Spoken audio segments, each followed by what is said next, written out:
That thing used to auto mute, and now it doesn't even do that. So, look, evening guys, how you doing? Ross, Alan, good to have y'all What's on. up? We're live. Jeff, Ross, yeah, hey, welcome. This is the first. Well, this, like I say, you just found out this is the first time you two have been on here together and know each other now. Yeah. So, Yeah. we'll have a little more fuel to the fire here. Those of you out there, there's 5 of you out there watching now. William, how you doing? Chuck's always first. Todd, how's the yard sale going, buddy? Have you upped the percentages? Joe Hammond, how you doing? Thanks for popping over, buddy. So, all right. So here's the deal. So I got with these two, and we all play a variety. Well, between the 3 of us and a few others, we dabbled into a whole bunch of different ACW stuff. And I thought, you know what? To me, the 3 hottest systems out there are GBACW, Black Swan, and Blind Sword. I thought, well, let's 3 of us get together and just chit chat about it. Nemesis, how you doing? Wisconsin, hey, them black-hatted fellers. So we're just gonna made about 5 or 6 topics that I shared out with these guys, or things we want to talk about, and we're just going to discuss the game system and see maybe what differences or what common ground these things have, and we'll and you guys out there in the crowd, you got something you want to ask, or you got something you want to mention about one of the systems, by all means do it. We'll do our best to catch all the comments. Eric, how you doing? Plainville, California. So we got the hillbilly from West Virginia, that's me. We got a Tokie, that's Ross. And we got a Connecticut, right out from up Connecticut. New England, yeah, Yankee. Yeah, New England, yeah, I'm sorry. Why don't I think Connecticut? Were you talking about something, a unit or something? Oh, yeah, I was watching your video, the Bull Run, I think it was. Yep. Not a Bull Run, or it was your was it what's the other one you're playing? McDowell, I think, or something right now? McDowell, Kernstown. I just played Kernstown too for. Yeah. And you were talking about a Connecticut regiment. I think that's the last thing that stuck in my head. You said something. Oh, yeah. Richard Kerr, good evening. So, so we're going to get this underway. We're going to talk about Black Swan. We're going to talk about Blind Swords.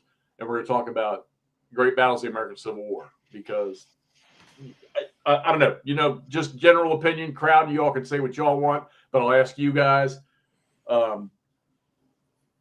for detail of a game, GBACW is the one to go to. Any argument there? No. That's got the most. In fact, I was just in a conversation, people not liking it because it's got so much detail. It's got, so much little nitty gritty in there. But I was like, that's the fun of it. That's you want to see ACW fighting. That's the one to go to. Yeah, and I could have thrown one more system in here, but I'm still not convinced, and that's Line of Battle. I mean, fun to play, but I don't quite get. I don't see where it. I don't know. It's what's the word I'm looking for? It's too loose, and things don't flow. I don't feel like they flow the right way in Line of Battle. Still fun to play.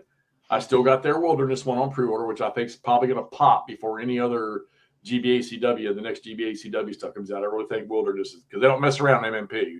And they really don't give you much warning. When it's ready to go, boom, all of a sudden you see it. And, hey, it's on its way. I will say that. And, heck, they're only right over the river here from me, so I get them pretty quick when they do get out here. So, Nordic, how you doing, buddy? Good to see you. Haven't seen you in a while. All right, so the first thing we're going to get into, which, when we're talking about the details, is we're talking about the scale of the games. All right. Now, it's obvious Blind Swords is regiment. All right, GBACW is regiment for unit size, and I'm going to use this word, but if Herman pops on there, he'll shake his head.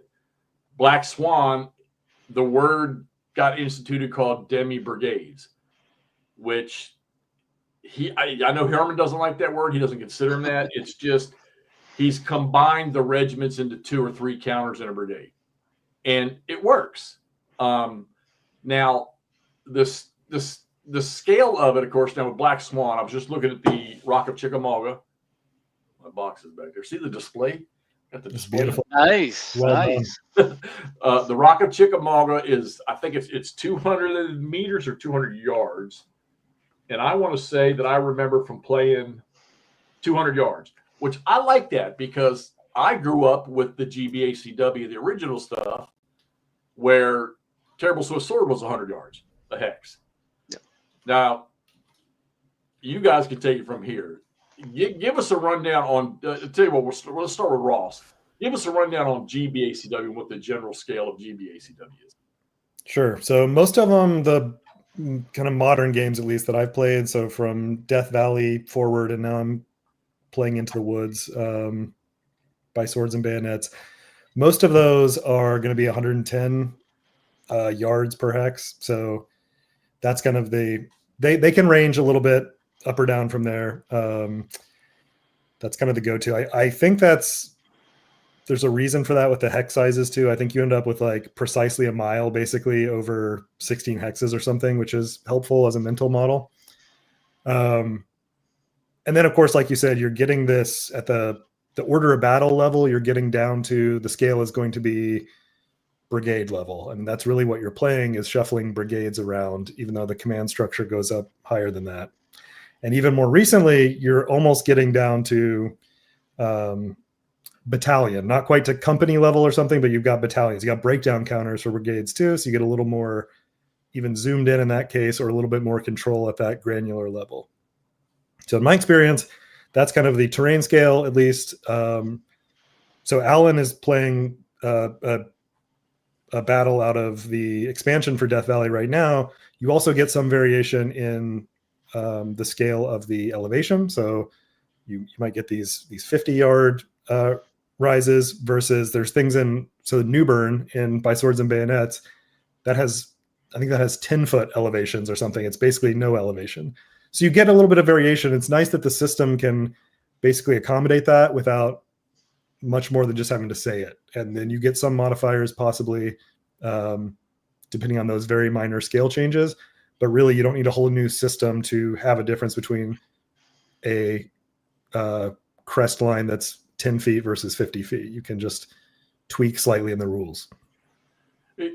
I want that elevation thing, because the Newburn one actually brings up a good case. So I haven't played in a while, but I do like the World War II MP's tactical combat system. And they have an elevation model in there for determining line of sight that I think blows away anything else out there, where you can find, I mean, if you've got, okay, I mean, most all maps since the 50s and 60s, well, I don't know too much about the ones like the early Gettysburg ones in the 50s, but maybe the 70s, where there are, and we'll take like current GBACW where it's colored elevation, and that maybe one elevation is covering like a 1 hex width, and the next one's like a 2, and then maybe there's the top of the elevation, the ridge line or a hill is 3 or 4 hexes. Well, the TCS has a system where it helps you determine where the center point is, and whether or not a unit whether or not the center of the hex is sitting to the left of the high point or sitting, maybe on the forward slope of it. And it's funny because it took me about 5 or 10 tries at it to figure out how the system worked, and it worked really good. And once I got it down, I was able to almost just instantly look. If I couldn't see it right away, I could do the formula real quick, but instantly look and see, oh, nope, those 4 Panzers are sitting back just on the back side of that crest. Nobody can see them. And when, with us playing the Newburn game, I mean, it even says it in the rules. It says 10 foot and it doesn't affect line of sight. And maybe I'm misreading that. Is there better clarification for that? Or should we still be using because 10 foot, most human beings aren't 10 foot tall. And a 10-foot change of elevation is somebody's up, on that highest point, and he's in the 2nd or 3rd hex of that high point, and somebody's down 3 levels, 30 feet below. Are we still saying, no, you can't see him to shoot at him? If I remember in Newburn, it has to do with the cost of moving up and down that terrain more than although it does affect line of sight, you're right. And I don't know. I don't know the answer to your question. I have to look at the book again. Yeah. Well, it also depend upon how big the hexes are. If the hexes are, the 100 yards, 100 to 150 yards, which most GBACWs are, then you've got a much less slope, a much more gradual slope, almost like what's behind me, in terms of the slopes there. So, that could be. I mean, looking, you mentioned about McDowell. McDowell, there is actually no change to the line of sight there. It's just on the map itself, you got the contour lines much closer to each other. So when you're doing your calculations for that, like I had one today that I was looking at and I'm like, oh, I can shoot at them. And I do the calculations. I'm like, no, I can't, because they're 2 hexes away, but they're up 4 hexes. Right. So when you do the math, it comes out to be 2.5 or something like that, which is higher than the middle hex. So, it couldn't be shot at. So the larger hexes, I think the way they've done it is with the contour lines packed together, makes it harder to see and harder to shoot at. Whereas they probably stretch it out. Now I haven't looked at Newburn in detail yet, but they probably stretch it out so you've got more of a plane than you do a hill. Right. Yeah. You get a lot of games out there. Well, first, let me point out that's Tour Guide Phil. Hey, there we go. Yep. Hey, we're already planning a booking for you next fall, Phil. So I'm going to recommend you probably keep the month of October with some availability. So what we're going to do is just real quick. I'm going to try to pick a date sometime, maybe late September, early October next year, and just pass the word out. Probably just a one-day get together. That way, if people that are coming, from way away and they want to plan to come out and spend 2 or 3 days at Gettysburg, I figure we could have one day where just a bunch of us want to get together and you get the pleasure of running us around the battlefield. But I ain't paying for no bus, so it's going to be a convoy. Anyhow, guys, that's Tour Guide Phil. He works for the parks, national parks, and I've not been able to go with him anywhere else, but you want to get a tour guide at Gettysburg, there's your man right there. So, and he can tell you where the hell how to get hold of him, because I don't even know what I can't. Phil, what's the name of the place, the people that you sort of work for? All right, Brian, how you doing? Christopher Smith, good to see you guys here. Okay, so that GBACW. So Ross has been trying to beat that into mine and Todd's head about the elevation count and the distance between or whatever, using they got the big wonderful little schematics on the back of, I think, of the rule books and stuff, which you would think intelligent people would use it, but we don't. Now, what about blind swords and the scale and the unit stuff in that system? And Alan, you take that one. Yeah. Okay. Yeah. That's no problem. That is definitely much easier, because Herman introduced another concept in there, particularly for woods and other terrain that might be in the way, called obscured. So you're not just blocked and not blocked, you have this thing called obscured. So you can kind of shoot over trees and things like that. So the ability to see things is a little bit different with that. And also too, it subscribes to the traditional wedding cake view of hills. You've got to be on the edge to shoot at somebody downhill. If you're 2 hexes back, sorry, you can't see them, or neither can they. So it kind of subscribes to that methodology, as opposed to the continuous slope philosophy that GBACW has within there. So that makes it a little bit easier for people to understand, because you can look and say, oh, I'm on the edge. Okay, I can look down, and they can look up at me, and we can shoot across there. I know when I was playing Whirlpool back a couple months ago from Longstreet Attacks, there's a couple of odd hexes in there, but once you look and say, oh, you're up above here, and by the way, they actually put the elevation numbers on there, which I think is a big help on the maps now, that they have 4, 3, 4, 5, so forth, to show you the elevations. I think that's a big help for anybody looking at it, to say, oh, okay, I'm on a level 3 or I'm on a level 4, whatever it may be, and then calculate it right there. I know with GBACW that can be a little bit tricky, particularly if you're dealing with color gradations and things like that. So I think there's a little bit more simplicity to it, as well as a few other things that make it easier, like the numbering systems and things like that on there. Yeah. Now I will say I do really like the let me put that back up. As a matter of fact, I do like the and you can see the elevation numbers right there, the big white circles with numbers in them, and that, and you would have thought, you wonder nobody's done that before, because you think, man, that's such a distraction to the loveliness of the map. But you know what? It's not, and it's a huge benefit to be able to see that stuff. Okay, and And somebody just set it up in there in the chat a minute ago. I wish somebody would do a primer. There you go. One of you guys can tackle that. I'm not about to try to tackle that one.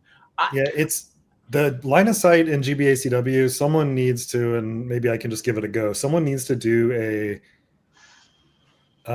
not scripted necessarily, but like a tight set of videos.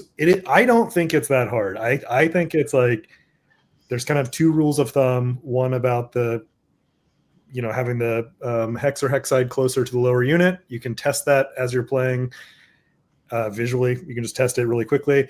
And then there's the geographic crests, which are implied, which is one of the really amazing things about those line of sight rules. But anything that's implied, of course, is going to be harder to you almost have to start to intuit. You can't test it on there as easily. Yeah, you do. You have to understand what it's modeling with the actual terrain.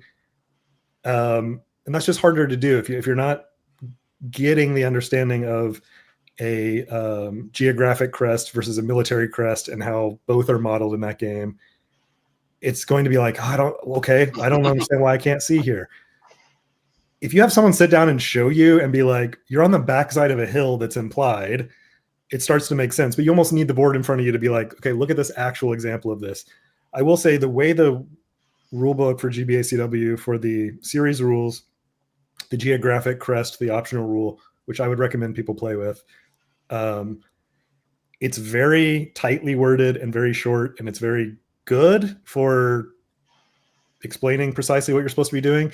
It doesn't give you any concept of what it's trying to model, really. So you really need someone to match that up and be like, here's what that actually means in reality. And then I think people get it, and you can start to see it on the map, and it's really elegant to not have to continually subdivide something going up in elevation. You can imply that there's a continual coming to a crest. It's pretty amazing, actually. Okay, so I know that. All right, so Nemesis, the string issue, I'm assuming you're probably talking about blind swords. I can remember in Line of Battle watching, what's his name, did all the tutorial videos, talking about when they were doing the line of sight that the most dominant terrain in a hex. So if you had an elevation change, maybe starting at a creek bed going up, and there were 3 levels of elevation just in that one hex, and the last one, the highest elevation, was just a tiny little sliver that cut around the corner, your unit was considered to be at that elevation. Which, okay, yeah, in a way that kind of makes sense, but I don't think that's always the case. And I mean, I don't struggle too much with GBACW, and I definitely don't struggle with in the line of or in the blind sword stuff. But I think I want to say this because when we get into talking about fire and combat, I want to come back to this, and I think we're going to use Into the Woods as the example for that, and maybe in Black Swan too. So, look, would we classify all 3 systems as tactical? I say yes. Maybe Black Swan is still tactical, but maybe a little less than the other 2. Any argument with that? No, I think you're right. I kind of think about it this way, and playing both systems and within the Black Swan blind swords thing. I think if you took Black Swan and blind swords together and merged them together, you'd wind up with GBACW. Oh, good point. Because you're dealing with 2 different levels. You talked about before. You talked about regiment and brigade at the blind swords level. And then at the Black Swan level, I look at it, you have division and brigade, call it demi brigade, whatever you want to call it, but it's still brigade in terms of your units, and your maneuvering element is at a division level. And, I think that's what Herman has tried to do there, is he realized the limitations after doing Longstreet, that this can't blow up into the full 3 days of Gettysburg. It's just going to break down in a number of ways. So that's where we went to the higher level and then redefined the system, which I think is brilliant, because, you want to be able to do other things in there. And something like GBACW really keeps you very linear. You've got to stay with the tactical side of things and then grow up to it. But I think GBACW also does it very well, Right. in its own realm. Which is now what we're getting ready to talk about, because the next thing in this is command. All right. So, okay, well, we're going to chit chat about, how it's represented in the games and what effects does it have on the play and what effects have it on the units. So, Black Swan, command is when you're looking at the board in the units, you're not looking at leaders. There's no leaders on the board. Okay. You know that these 2 or 3 counters will make up such and such brigade. Okay. And that'll make up the division. You'll know that Brockenbrough and Archer and Davis and Pettigrew, you're going to know they're part of Heath's division. Okay. You're going to know who everybody and what they belong to. And then he applies the color coordination to the 1st brigade of each one, the 2nd brigade, the colors to the different brigades in each of the divisions. And it easy to define. You're not thinking about, well, actually, we'll save that part. But your command in this game is going to come from the cards you draw and your division priority list, which those of you that have Black Swan and have not played it, you're going to be awestruck by how division priority works. I just played 2 days of Chickamauga, okay? And if, much like Phil says there, cusser, well, I got news for you. While I was playing that game, I was a much better cusser than whoever you're talking about that game, because how many times I had a division commander like Heineman, who I needed to be on the offensive, roll a 1 and get no orders and not do nothing. So your command is handled there. And now you're going to draw a core commander's card using the cards. That's your chit act. That's your chit draw for that system. Or you might draw what they call a CIC card, which in that game there would have been Rosecrans or maybe Thomas or Polk or something like that. They all have which Herman does a great job of mixing those things in at a certain time during the battle where that effect may have actually happened historically. But you might get that chit and you're thinking, oh man, I'd roll the dice. Oh boy, I get to activate 2 divisions of the 3 that are in this core. And then you go over and the guy you need to activate DP1, you roll a 1. And then it turns out, you got to use the same dice roll for both divisions. Well, guess what? Division number 2 under 1, he has no orders. So you just drew a super stellar card. You rolled a super stellar die roll on the core activation. And then you went over to division priority. And guess what? Nobody's doing anything. But then you ask yourself, was the Civil War not like that anyhow? Because I'm safe to say it was. All right. Now, blind swords. Al, I'm going to let you jump on this one. There's really no leaders on the board in that either. Am I right in that? Right. So right. They're all through the command. That's about it.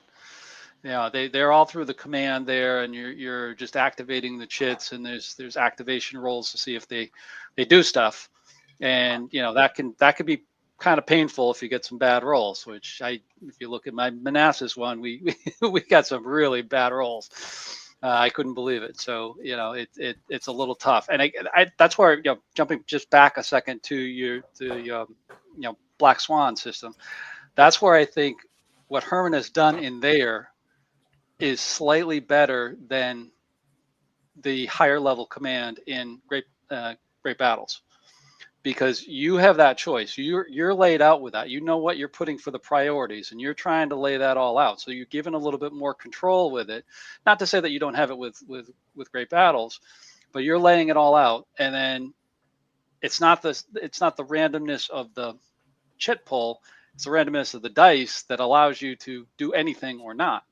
Which it's kind of like, okay, I gave an order, but did they follow it? Nope, nobody followed it for whatever reason. Courier didn't make it, they ignored it, whatever. And that's perfect for Rocket Chickamauga, because that's the command structure that Bragg had down there. I mean, it was a mess. To be quite honest, he was lucky to get where he got. Yeah. And the opportunities that, well, I'm always going to go back to, a good example of confusion in command is, the Union mishap for the movement and the big hole opening up and Longstreet launching an attack at the same time, because there's no way he saw that happening, because he was deep in the woods when he, so yeah, I mean, it works. And I think if you took Black Swan any deeper than that, I think it might hurt the system. Right. But now, how does command get started in Blind Swords?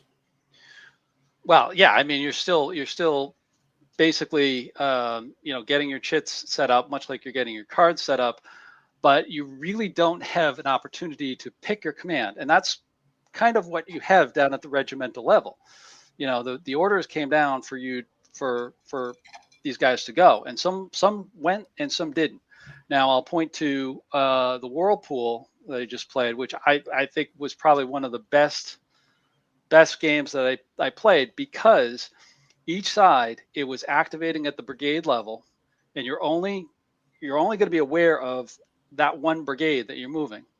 And the coordination is a little luck, it's a little bit of skill, and I'll highlight to say that's a little bit of skill, because you've got to play the right chits in there and hope they come up at the right time, so that you can continue your attack. But one of the things within there, you do have some chits that allow you to do that, but it takes experience to get there, because there's a momentum chit in there that allows you to continue your attack or continue with another brigade within the division to be able to push on. And that's key to playing that scenario, because otherwise you're just slamming back and forth into each other, and it's just like what the battle was. It was just throwing more Union troops into it and throwing more Confederate troops into it, and just slamming into each other.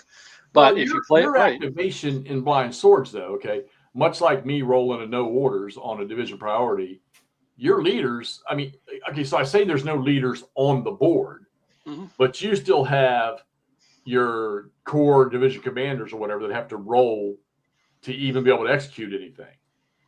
Yeah, your brigade commanders, yes, or your division commanders, I should say, yes. And when they fail that roll, it's limited activation.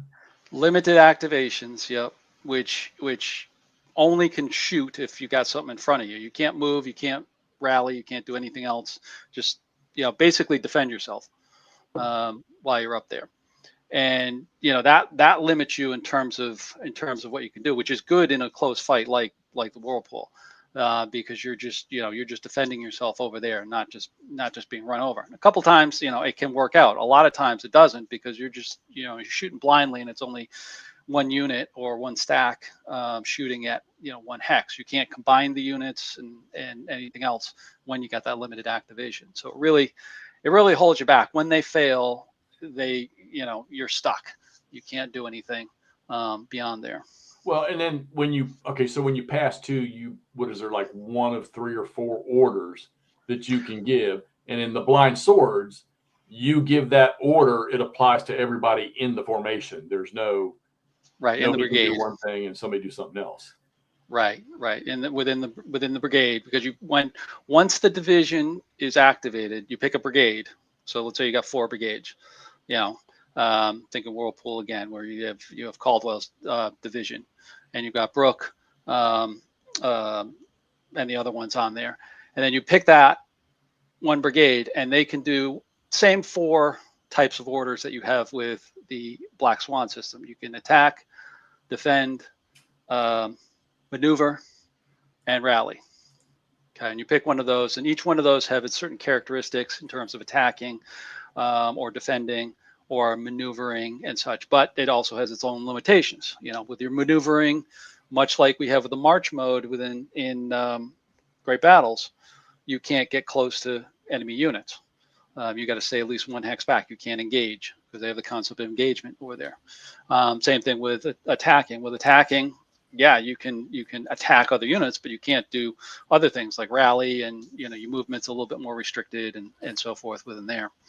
So you do have some control over that, and you're really controlling at the brigade level. Your maneuver element is the brigade, and your individual units are within that brigade that your command is there. But you're really dictated by whether you get the call to go in or not from a leader. Well, okay, and I know with chit draw, and I've got games where, like, I'm playing BCS right now, where you just alternate sides and you pick whichever unit you want to activate. And I wonder if a lot of people get lost in this. Wait a minute, before I address that, I need to address this issue.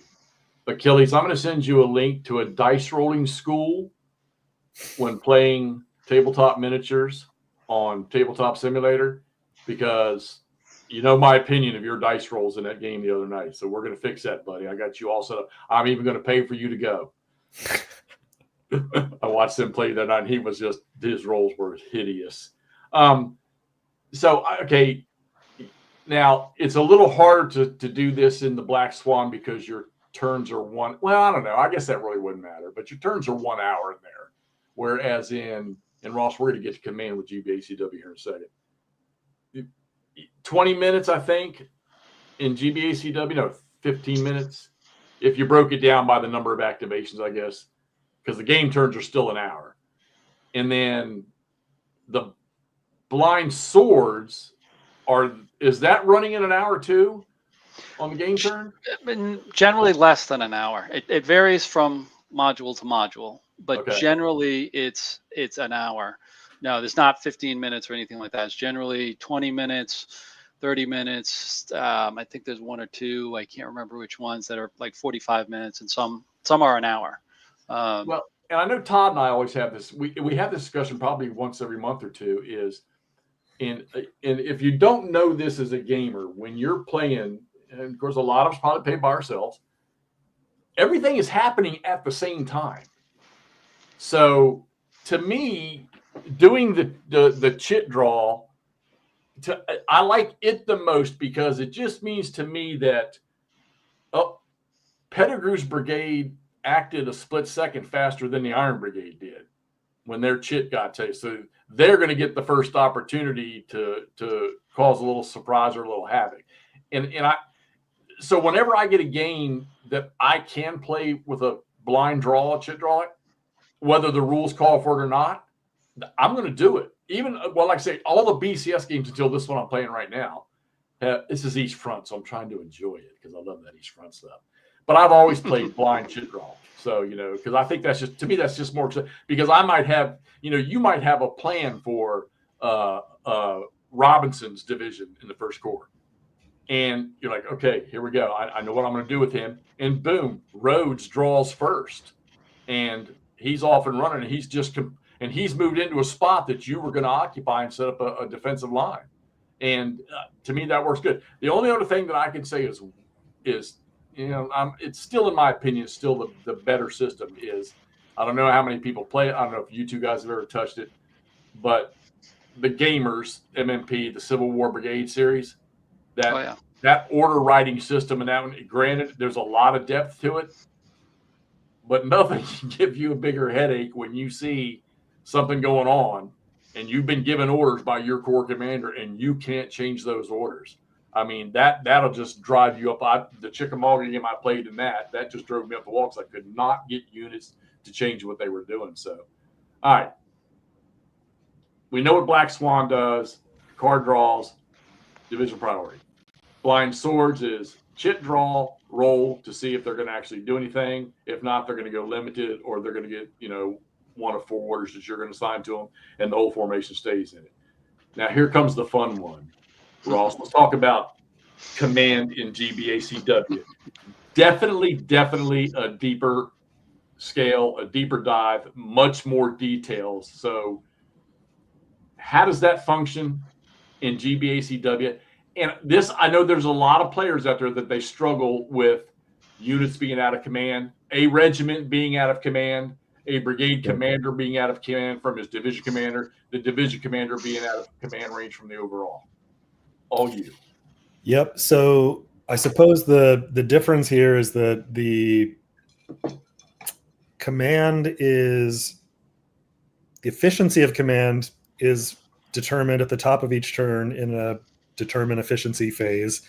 And it has to do with how the communication line between these leaders. And you have counters for your leaders on the board, depending on the order of battles. You might have an overall commander. You might have a corps commander. You will almost certainly have division leaders and brigade leaders on the board.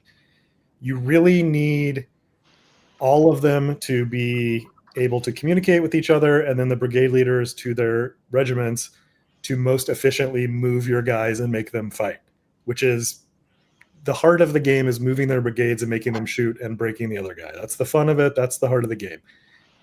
to most effectively do that, you basically end up playing a mini game of maintaining this command structure and this communication lines between your leadership. And it has major implications, because if you fall out of command at any level in there, you start to lose efficiency. So either your division leaders have fewer chits in the cup, so when you're doing the chit draw, you're just going to go fewer times, or your brigade leaders, if they are out of command of their division leader, when that chit is drawn, they will need to sit out one of those activations as well. If you're playing a game, typically the GBACW efficiencies, which is how many activation chits you're going to put in the hat, 2, 3, 4 is really high. Sometimes they're 1, but really 2 and 3 is where they're at.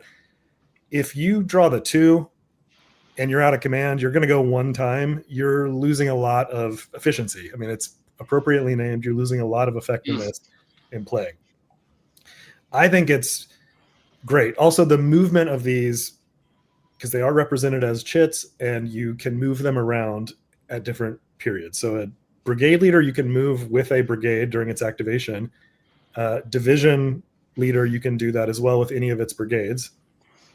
The corps commanders and the overall commanders, they move at the end of the turn. So you can try to, again, you're playing this second game in the back of your mind when you're maneuvering, looking ahead to the next turn. Can I keep this line of communication open? Can I keep my leaders on roads to minimize the amount of MP we're spending to talk to each other?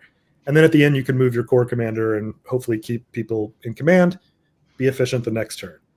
But that moving, this is also, it sounds unique. I haven't played Blind Swords and Black Swan, but this sounds like the commanders are more important in GBACW at even a more granular tactical level, because they can help on like cohesion roles. Having a brigade leader sitting on top of a disordered unit, when they roll to rally, you will get a benefit from having that leader in the hex with them, helping them out. That also freezes their movement, though. So again, you have this tactical decision to make. Do I go help them rally, but now I can't move over here to do something else? Or do I, go do something else and they rally on their own? I really like that.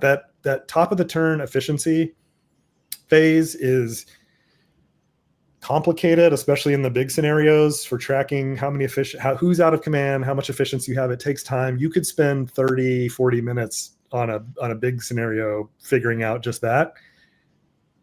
But it also feels more like a simulation at that point. Like, I've really determined who's in command, who's talking, who's not, and they have an effect on the battlefield. So it sounds like it's a little bit more involved.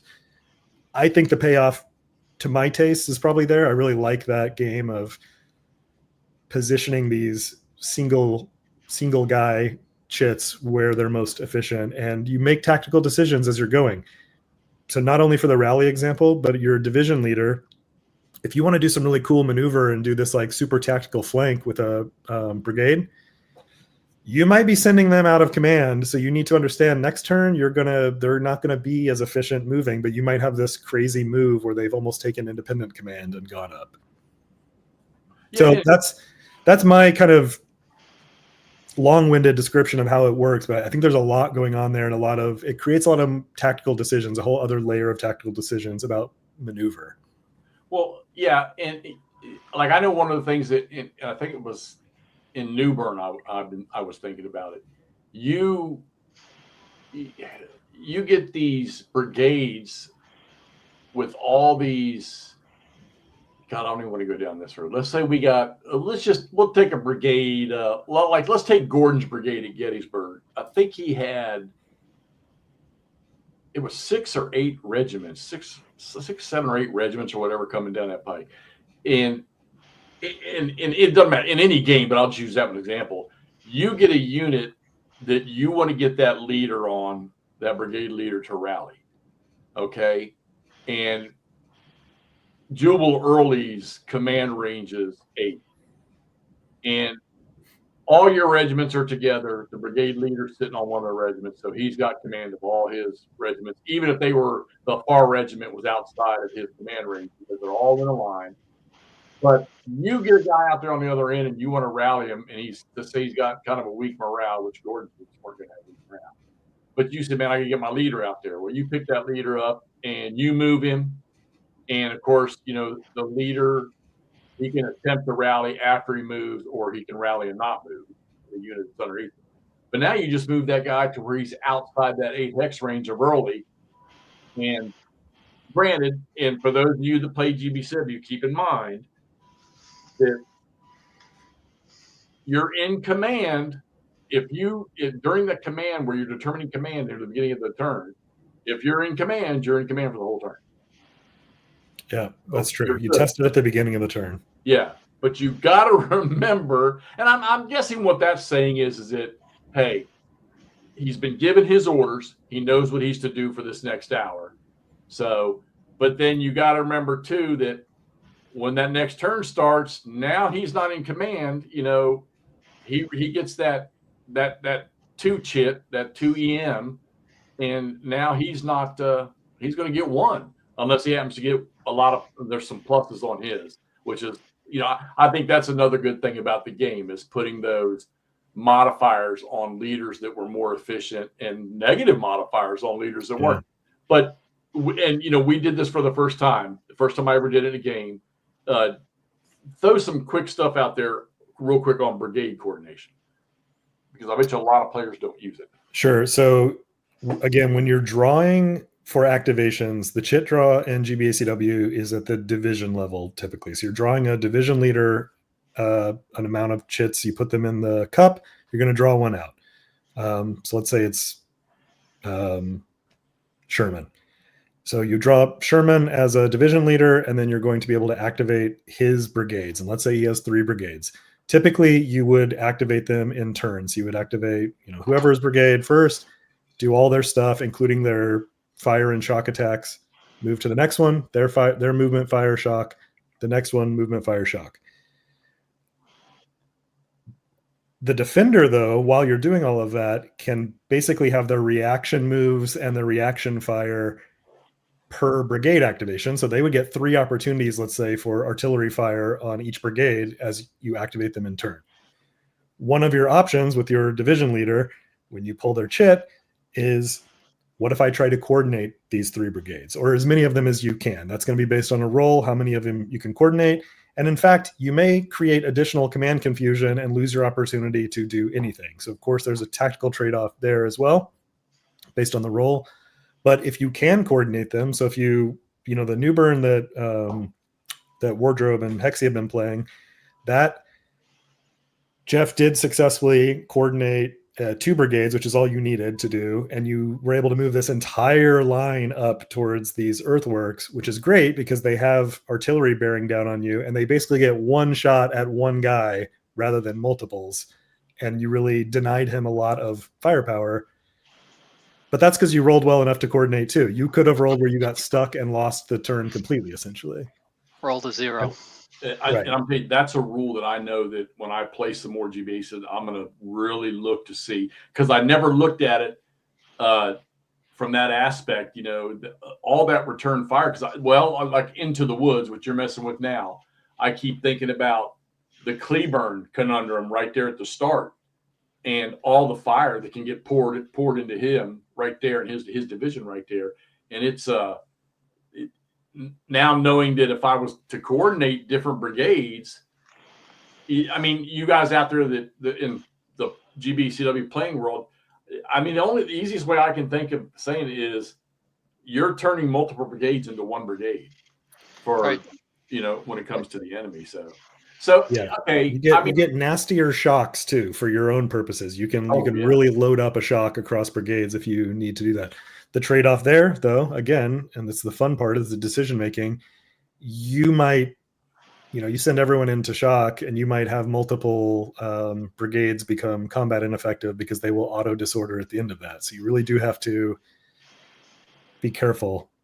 I also quickly with the command thing, I wanted to mention, I will say, I like early war, you know, I like 62 stuff. The command structure is not as hardened then with, you don't always have corps commanders, and there's these kind of complex command structures. So I'm playing Into the Woods, for instance. Well, the Union doesn't even have corps organization yet. And the way the series rules are written for GBACW, they really want you to have an overall commander, a corps commander, a division leader, and a brigade leader.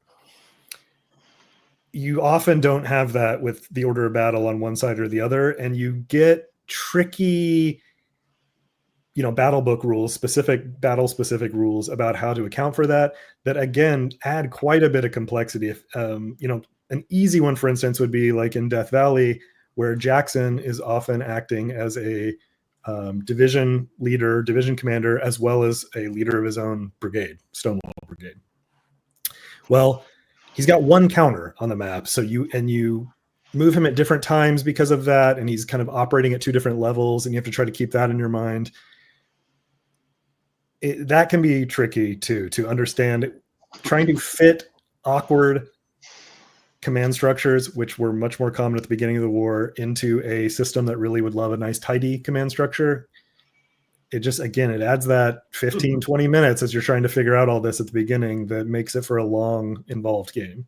It's funny because I think about, it's so because we weren't there. I know we all missed it by a couple of days, but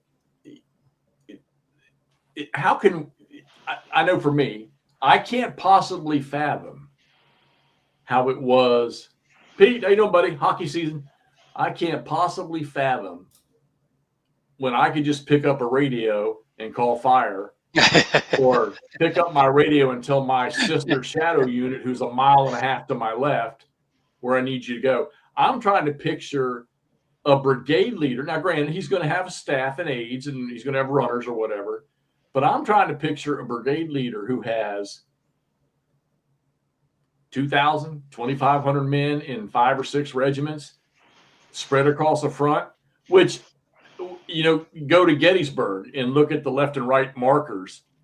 But when these units got to Gettysburg, I mean, what the 20th Maine, they went in with 1,000 men, and at Gettysburg, they were 250. So I think to myself, I remember when I first started understanding them. Rolo, how you doing, buddy? I started thinking, okay, well, 250 men, and I'm thinking, oh man, I got to go look at these left and right markers. And we see that wonderful movie, the 19 or 2000, whatever, the Gettysburg movie, and of course they're shooting film, and you're thinking, first off, there was more than 250 men they had, I want to say, in that. But when you're filming it to get the dramatics out of it, it looks like this massive long line. 250 men in a double rank is probably not that big of a stretch. And then you're going to bend those guys back in a V. I mean, how many men do you think? Let's say they had all 250 when they did that. 125 in a 2-man line or two line. Well, I mean, they were in the woods, so it's probably a little staggered, and they had taken casualties. That little V could not have been that big. So, I commend them for what they did. But when you see that on the battlefield, and then but you think to yourself, I see some of these early war regiments. Now, granted, in GBACW, it's each strength point is 50 men, but still, I'm trying to picture a guy. And I got news for you. I think when you're on the move on an attack, the guy waving a flag probably ain't doing much for you. All right. And from what I understand, bugle calls could get really, really mixed during that stuff. And there's no way he's screaming down the line. And I'm sure there are many, many, many, many, even cardboard, many, yeah, thanks, Phil. That's right. Instances that you could find in books. And I know you guys do a lot of reading, where, well, I mean, I guess the second day at Gettysburg would be a prime example that, hey, this regiment takes off, and maybe his sister or the regiment to his left, they're divided by some thick woods or something, or maybe the brigade to the left is supposed to follow an echelon. They don't see that move. I know there's 1,000 cases like that easily where it. Oh yeah. So with something like that in mind, do any of these 3 games, I guess you would have to say, well, do any of these 3 games represent that in command? It would have to be it's definitely a fall to war thing. So I mean, I know that in Black Swan, the die roll for division priority would take care of that. In Blind Swords, your activation roll would take care of that. You know, maybe Robertson Brigade executes his, but you need Anderson to execute with him at the same time, and Anderson fails his activation. But how in GBACW? Because you're going to get the order regardless. Yeah, I don't think it does. Beyond the command range for the brigade leaders, if they have their orders changed by their divisional leader from attack to advance or something, if a regiment is out of command, they won't receive the order because they're not hearing it or whatever, not paying attention. But that kind of ground, like really regimental level confusion or even lack of guts or something to move, that's really not modeled in GBACW, I don't think. You have, if you're in command, they're going to do what you want. All of them are going to do the same. You don't have kind of any randomness there that it sounds like you have, at least in Blind Swords with the activation stuff, that I find really interesting. That attracts me to want to try Blind Swords, at least to know, because you get this great storytelling, like, God, these guys would just never do more than a minor activation or whatever it's called, limited activation. Just could never get them to like hustle. Well, okay, there's a whole story there, and that did happen all the time for all kinds of reasons. GBACW, if you can keep that command structure, they're going to do what you want every time. Well, yeah, and okay, so another thing too that crosses my mind is you've got to. Let me just toss in here 1 second, if I could, because I think you've got a fine line between the two of them. Yeah, with playing both of them. I'm actually torn between which one is better at the regimental level, because you do get that chaos, that ultimate. I don't know what these guys are going to do, because even your opponent is going to potentially play a chit on you like command confusion, which could toss your whole plan out the window in a second, and things like that, which is great. And Ross, to your point, it is one in GBACW where once the orders are done, you go in. But I find definitely with a 2-player game where you have the reactions, both firing, movement, refusal, all that kind of stuff, in particular with the cavalry. I think the cavalry in GBACW is the best I've seen so far. That right there creates enough of the chaos to somewhat simulate it. Not much. I had one case the other day playing Rutherford's Farm where West Virginia Brigade, well, this is one of Jeff's West Virginia brigades, came in and attacking with his brethren from Ohio. Well, the Ohio Brigade disordered. So when they shocked, they didn't do anything. They got tossed back. West Virginian kept going. They actually beat them and actually had to go in. So they had to advance. When they did, they were now surrounded by Confederate units on two sides as well as the back. And so consequently, they could just, the one on, I think, the left just pivoted around and now it was on its flank. So now they shocked back on their next activation and just, blasted them right out of there, with the whole thing. So I think my point being is I think that the confusion and the randomness is really between the players and the play, as opposed to the chits dictating it for you within Blind Swords, Black Swan. So that would be my take on the difference. But I think they're still there. I think they're still there. You just got to kind of look for it with great battles. Well, okay, and also so I'm gonna. Okay, if you're in an offensive motion, okay, here's your plan of battle. I want your division of 4 brigades to drive straight through Devil's Den, straight up Little Round Top. No. Let's take that back. Let's go to the original plan. I want you to drive up the Emmitsburg Road on the right side of the road, headed towards the Cemetery Hill High Ground. Okay, that's your 4 brigades in your division. Okay. All right. Everybody gets off on their attack. All 4 brigades get off on their attack just as it was drawn up. Just perfect timing. Everybody's moving all at the same time. Then a change happens in the battlefield. Suddenly, 2 Union brigades show up on your right flank. Okay, now I'm going to go to the Germans in World War II, and I think we might have had this discussion before, where higher command and trusted their lower level leaders to make strategic or tactical decisions on the fly. Is that even? I mean, I know there's stories out there where a company commander or a brigade commander said, "Oh, no, I need to turn here and go there because I see this coming." But is that even represented in any of these three systems? Or a lower level like that, like a brigade leader. I mean, yeah, okay. So I know in Blind Swords, you roll the initiative. Let's talk about Robertson and Anderson. Robertson is off doing his thing. Anderson, his strategy is to follow on his right side in an echelon.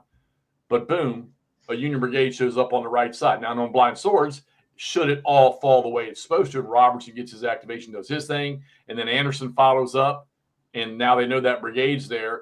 And Anderson rolls and he gets his activation. Okay, all you're going to do is give him his order type, so he could turn right on them. But do we have that representation in GBACW? And in Black Swan, yeah, I can change whenever I want when I go to execute my order.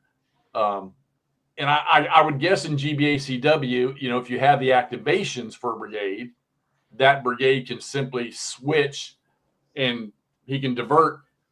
But then where's the penalty? And I'm going to say the penalty is now you're breaking up the command, which I'm learning each time I play GBACW what a bad freaking idea that is. Also, if you need to switch between, in that case, you're going to be switching between either advance and attack mode, one way or another, depending on what you're trying to do. If you're trying to do it once you're activating brigades like that, the penalty is you can also have a very poor brigade activation or brigade orders change roll that could result in you doing a stand result where you can't move. So yeah, at the beginning you get these divisional orders where you can just, if you're in command, you just issue it, and that's the division leader saying what you're doing. That's the plan A. You want to do what you just said. Then you get this flank. You're now at the brigade orders change level of trying to deal with that. And it's a roll. I mean, you're not guaranteed to do it. And some of the results are very bad. Again, you're dealing with a game of maximizing efficiency with limited activations. Losing one entirely while you try to go into advanced mode and look to your right or whatever, you might get stuck. Right. You might also pull it off.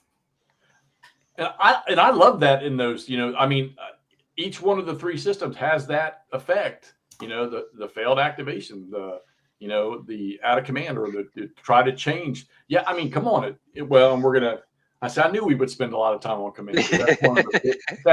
Come on. I mean, linear warfare, command is it. I mean, what I think about it, command can be it through any period of war, any era. It doesn't matter. If you don't have, if the right leadership is not in the right place at the right time, or the right decision is made at the right time, which that's never going to happen 100%. Matter of fact, it's probably on the lesser end of it happening. In the American Civil War it's perfect for that. Napoleonics is perfect for that. But I think that all three of the systems in their own little way have something that handles that. Yeah. Maybe not to the depth that we might see it when we read stories or narratives or something, but I think all three of the systems have something that handles that. Just throw it out one point to that. I think Blind Swords may have the slight edge on that with the chit system, because the chits are tailored for the battle. So you're going to get specific ones that are going to really hone in on some aspect of the battle that could do it. A good example, it's in a lot of them, people have probably seen it, probably love it, is the Rebel Yell. That allows you to take a stack of regiments that are just sitting there right in front, ready to pound through, and just says, here we go, boys, let's go get them. And later games have added in a huzzah from the Union perspective to do that similar way of doing it. So game by game, there, you get this in there, and I think the developers of the game of Blind Swords really see that in there and really focus in to get the right combination and the right chits and what they do within there. So I give a slight edge to blind swords for that. Right. Well, and I'm going to say, Arthur, this is just my consensus on what you just said right there in that last sentence. I think that's a wonderful problem to have because it's going to make you play them. It's going to make you go back and forth. All right. So, yeah, look, Nord, it's going to be Sickles. All right. McMurray's not on here to stand up, but we have to say it's got to be Sickles. I got to defend my buddy. Let's see. All right. That's for 20th Maine. Okay. I got you. I want to catch up on some before we get to the next one here. Micromanage, probably why. I do think blind swords more realistic about command and control unreliability. Okay. All right. I like the micromanagement aspect too. I realize that's not for everyone. I like bookkeeping. I like tracking all of that. I like to create a spreadsheet to manage the command and all that. I understand that's some people like to play the game also, but I like the side stuff. Yeah, well, I'm not gonna lie. The two of you strike me as okay, and you can sit here and tell me I'm wrong. You call me a liar, but I'm going to guarantee that I'm right in both cases. That the two of you, and maybe not all the time, but I'll bet you because I do it slightly. I'll guarantee you that you've had periods where you've stood over a board for a half an hour, thinking, do I want to do this or am I going to go that way? Or studying the situation. I don't do it as much in the ACW stuff, but when I'm playing like I'm playing BCS and that's maneuver, I do. I will sit there and OCS was another one I'll try to think about, that. But I don't do it. And I really should because I guess this was where replaying. All right. So this is just a general question for you out there in chat. How many of you replay a game or a scenario more than 2 times? All right, for chat. You two don't even need to answer that. So, yeah, multiple here for sure. Yeah, and I actually this is one reason I prefer to play a lot of these games async. Is like I want to have half a day to stare at it and think about it while I'm at work before I do my thing. It takes forever to play a game, especially GBACW. I've played battles and scenarios that over the table take 3 hours. They took a month to play, but you get a different experience because you can really think about every single little move. That being said, if I'm playing with somebody in person over the table, I respect that other people like to move the game along, and I'll just make a decision and see how it plays out. I will not analysis paralysis someone else to death. But if I'm playing async, I will. I'm on board with Nemesis. Way too many games to play. Way too many. Ross, we got to get a game together. You sound exactly like me. Yeah, that'd be awesome. We should. I'll let them study it. Video. Y'all got to have video on that one. So here's my take on it. Let me just toss my 2 cents on it. A little bit different. I think of these games, and given the price of them these days, I think of these games as like a good bottle of wine or a good European beer or something like that. I'm not just going to guzzle these things down. I'm going to sit there and enjoy this. I'm going to sip this thing and really enjoy the whole game and really get the whole thing out of it. Because, of course, I'm a history guy, too. So I want to see all angles of it, too, with the whole thing. So I look at these as kind of like, yeah, this is my going out for a night and having a really good dinner. I'm not just going to go out for, McDonald's. I'm going to go, 5-star. You say wine or drink. How about a good bacon cheeseburger? I'm there. I go for the full immersion as well. If I'm playing, I'm playing Into the Woods, and I actually think I'm going to make a video about this, but I'm playing Into the Woods now, the GBACW game, the big scenario. Also just ordered like 6 Shiloh books. I'm going to be deep in all of them. I'm on the National Archives website looking at, images of Shiloh stuff and all this. I'll be in Shiloh through the winter for sure. I'll be deep in that. And then I'll move to the next thing, but you're not going to hear me or see me talking about much else other than Shiloh. So sorry, everyone. Ross, put your channel in the chat there. Yeah. For Tony. That's Tony, that's good. I think that's great because you get so much out of it. I'll take it one step further and say, if you lock onto a regiment or something, particularly on the Union side, because it's a lot more available than on the Confederate side, there's no doubt you may be able to find their history of the regiment, and reading that is just fantastic and you can usually find it out on the internet. through the Internet Archives or something out there. I've found a ton of them already, and it's so fascinating because you look at it and it's GBACW. It is Black Swan and Blind Swords right there, and it just so adds so much more flavor to it. So I hear you, Ross. Exactly. Yeah. I'm trying to figure out why our damn names aren't showing up. You don't have Todd here to run the StreamYard for you. I know. I need him there. There you go.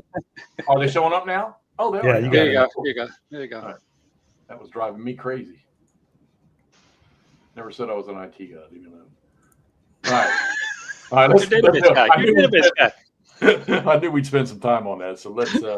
There you go. Go check him out too. And you got to put your buddies up there too.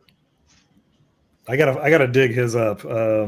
We need to get him. It's linked from mine. You can find mine. I only have one video up where my buddy and I have done a playthrough of Big Bethel from By Swords and Bayonets. I got some other stuff in the pipe that I'm trying to just get edited and ready to go. I would recommend it. It's long, but I would recommend it. It's good multi-session video. It is long. Yeah, it's about 3 hours to settle in. For all of those you out there, Good. this is good it. though. These are the only 3 people that are doing this stuff, with wardrobe and playing this stuff online, so you guys can see this stuff. So I mean, come on. I mean, GBACW, it's deep, and it's amazing that I can do it because I have 0 patience, and I want it now. It's just the way it is, but that ought to say something about the system, because you can keep me bouncing around like a cat that loves to play the system and it's still my favorite system, then it's got to be worth something, right? So, all right, let's get off Command. For those of you out there that ever want to grill anybody about Command, go over to their page. I know my email is on mine. I would imagine these guys in their title is probably on theirs too.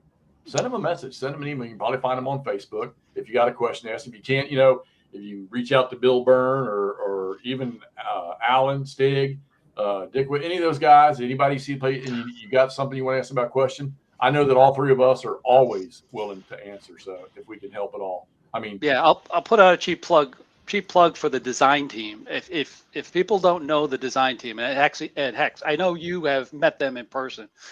These guys are awesome in terms of getting back to you and communicating and doing everything. The support behind the scenes is wonderful. With the system. So, reach out to these guys. They're all over the place. And if you put a question up on Board Game Geek or anywhere, they'll answer it right away. It's going to be answered in an hour. Bill Byrne he must have it hooked into his brain directly or something. Meta glasses on all the time. Yeah, exactly. All right. Movement and maneuver. And my note to this was formations and limitations. We probably already dabbled into some of this. We've actually dabbled into a lot of the last 3 or 4 items here. But movement and maneuver. Okay. All of the games have a mode or formation type of thing in it. Okay, whether it's attack, assault, attack, defend, maneuver, regroup, recover, whatever. Okay, they've all got something. GBACW narrowed the field on that one there. I think it's 1 less than the other 2 systems, but you're in all of the games, you have to, if you want to accomplish a certain thing, there's going to be a specific formation you need to be in. Okay. And let's start with GBACW. There's what, 3? Yeah, there's 3 sets of orders you can. It's just 3, right? There's march orders, advance orders, and attack orders. It is reserve. Yes, and you could be in reserve. You're right. I have been playing stuff that is relatively short, so you don't end up being in reserve. It doesn't matter, but yes. And each of those is representing, I mean, the march, you're typically marching in column and taking advantage of trying to move a lot. And it is interesting in GBACW. I'll be curious if the other systems do this. I really like that march in GBACW is represented by the single march activation chit that goes into the cup. And when you draw it, your units that are under march orders can take up to 4 activations worth of movement all at once. So you can really warp them around the map. There are trade-offs with fatigue and other things doing that, but you can really try to get them in position. They are extremely vulnerable when they are in march orders or march formation in column. But again, an interesting thing of how far do you want to march them up before you pause and put them in one of the more aggressive postures that you can do. I remember when I first started playing and I hadn't gotten deep enough into the march orders.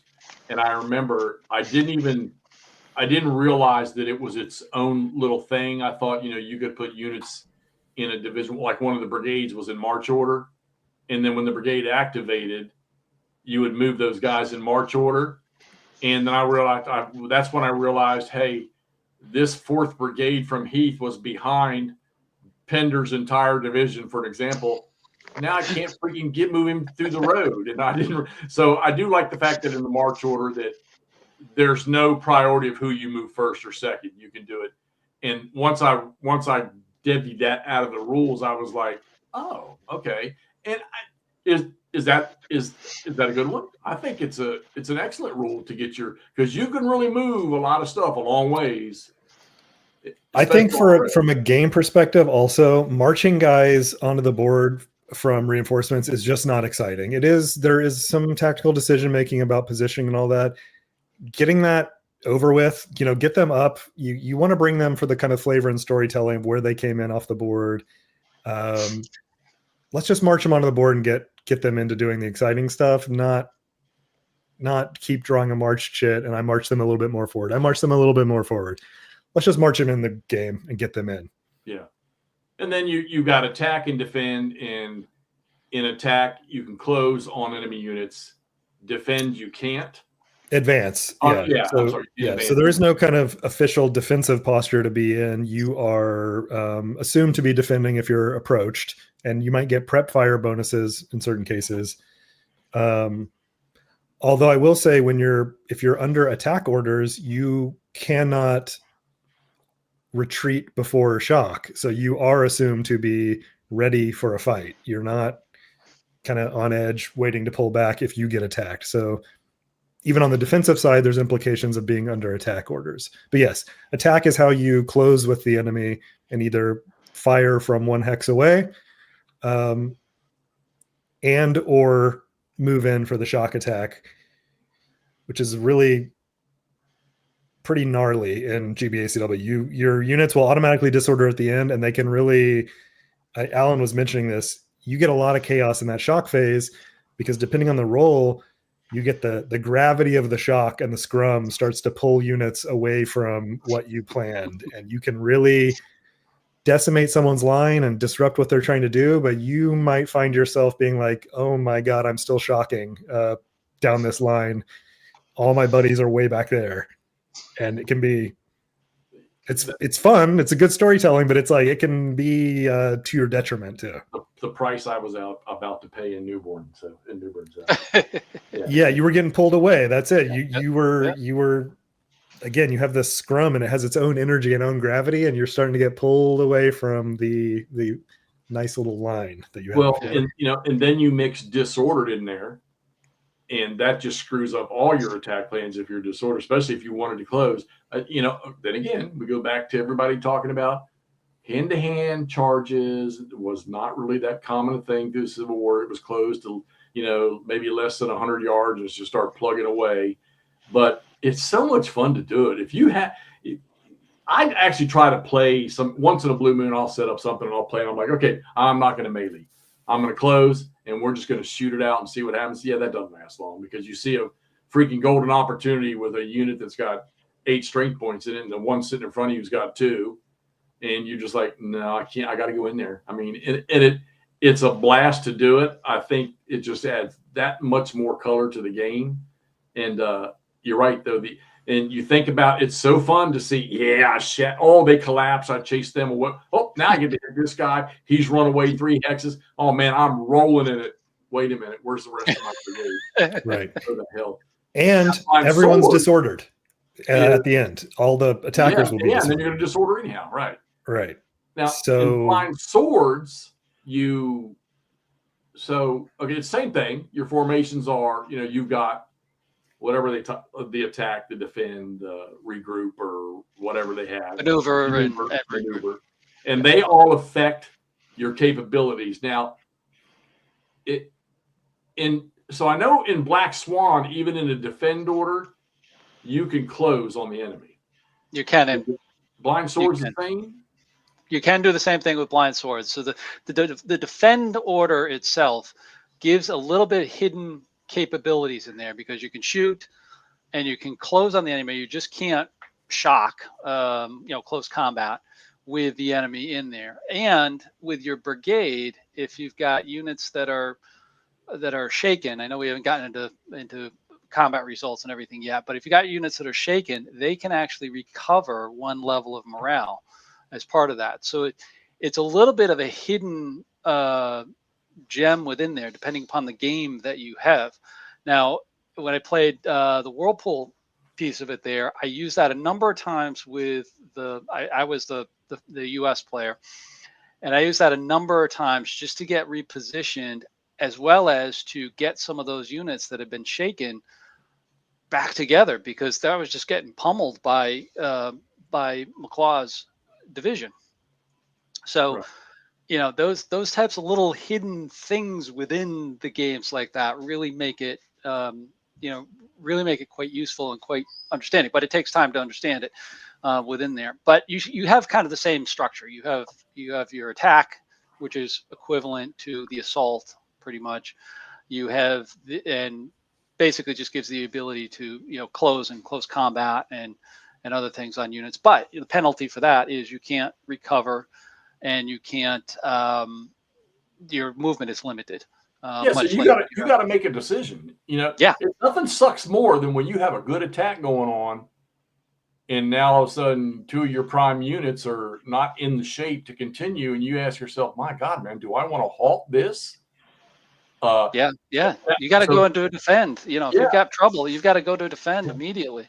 And then that's where I think the point of, all right, let's think of the second day setup where McClaws and Hood set up 2 in the front, 2 brigades in front, 2 in the brigades in the second wave.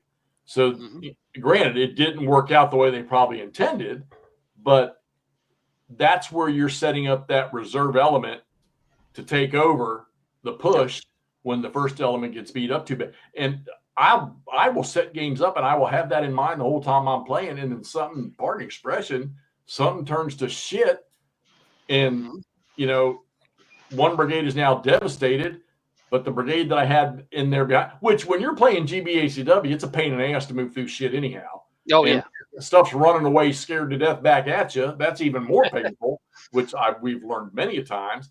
But it's a hard thing to do. And, there's another thing where you can go right back to command and communication and your orders and stuff. It's all 3 of these systems throw that at Black Swan, amazingly enough, I find Black Swan of all the 3 to be the toughest, because if you're throwing a whole hour game turn away if you decide, oh shit, I can't do. But if you don't stop and get some stuff recovered, which there's also in the Rocket Chica Malgrat, I'm not sure which rule applies to that. There's certain things where you can rally a unit, but if they're in heavy woods or thick woods, or if they're in the open or something like that, I can't remember what, but you can't do it. Or and he's thrown in a new one in there too, where it's a card that if you're attacking a unit and there's an empty hex that's adjacent to both you and the unit you're attacking, you're going to get a flanking type bonus on that, which I thought, well, there's something that's different.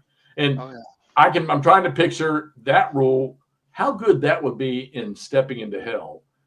As much confusing. So even just the woods rule in Blind Swords and Black Swan, where if you're in the woods, you do not get support. And that whole concept of support, which we haven't talked about yet, the whole concept of support helping the cohesion automatically lowers your cohesion, because you're essentially by yourself when you're in the woods, no matter what.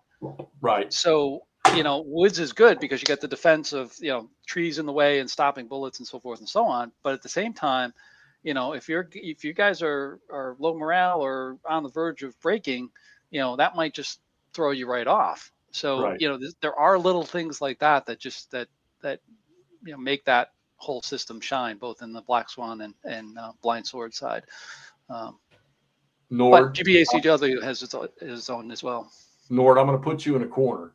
I apologize to all you guys out there that are talking all this naval stuff, and I'm not posting your comments. So you talking flying colors? The Hexy doesn't do naval, so yeah. I used to order shock far too much. Okay, yeah. You're right, Richard. I hear you. I'm the same way. So, so I recall that using the defend order, it's easier to recover morale in Black Swan than in Black. Yeah, when you execute, because I think it's pretty much automatic unless you're adjacent, I think. And like I say, with Chickamauga, I want to say there was a special rule about woods, but it might apply to something else. So yeah, with Blind Swords, you've got to be away from units. You've got to be 2 hexes. Maybe that's what it is. Yeah, 2 hexes away. So you've got to, again, like Ross was saying before about positioning your units, you've got to think about, if you've got the shaken unit that's just been run over, you've got to probably flip to a defend, because you get some movement, to get them out of there, hopefully 1 or 2 hexes away, so that you can then recover them at the end of the turn. Right. But you got to think about that, and you got to say, defend is actually going to be better than trying to push it. So, well, I just think about we saw the effect on Newburn about me chasing those Rebs off the corner, those earthworks. And then I shot a short in Black Swan with a chain reaction and I got news for Black in the Chickamauga game. And I don't know if it isn't almost recycled. If you chase artillery, if they have to retreat and they retreat into woods, they're going to get a shaking on them. And if you've already caused them to flip, you're rolling for a panic or a break test at the end of all that stuff right there. So, all right. I'm going to keep chugging. I know we could beat that one up to death too. The only thing I'm going to make a comment with on movement and maneuver is, and if you can pull it off, God bless you, because I don't see it happening, is keeping your formations together. All right. We discussed Wardrobe, McMurray and I discussed that with the Black Swan system, with them playing a most for sacrifice. Me playing you got to do the best you can to keep formations together for functionality, for effect, and in GBACW for command. You just got to do it. So, all right. We got 3 more things we're going to cover. These ought to go pretty quick. Though. Combat. Okay, so I think we've had enough with shock. Let's talk about fire, direct fire or defensive fire with grunts or dismounted cavalry and artillery. So pretty simple to Black Swan. Most cavalry units, other than the supercharged ones like what's his name down there in freaking Chickamauga, they're pretty much Wilder. Yeah, Wilder. So it's pretty much 2 hexes. Most cavalry is just 1 hex. Artillery, he didn't take the artillery in the system. He didn't go too deep with all the different types of guns. I mean, he pretty much narrowed it to 3 types of guns, I think, and pretty easy to work with. GBACW, range per weapons, because you're talking 100, 110 yards per hex. Different weapon types, which is great. There you go. There's the difference. There's the detail. Okay. And, whether, you have the optional rule to combine in GBACW, it's optional. Okay. I've tried it once. It's pretty cool. Artillery broken down by the types of guns. You might have a battery with 3 different sections for the Confederates.